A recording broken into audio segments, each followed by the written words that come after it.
Hello guys, as you can see, kilala naman natin si Crazy Bird. Ayan. Madali lang siya. Tap lang natin. Tapos, ay mali.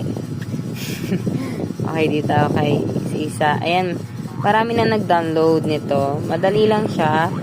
Tap nyo lang. Yan. Yan. Tapos, ayun, nagkamali tayo ulit. Dahil sa isa, marami na kasi nag-download nito. So, kilala na siya na earning app ngayong taon na to. Ngayon, tignan natin, marami nang nakapag-withdraw. So, which is legit po talaga siya.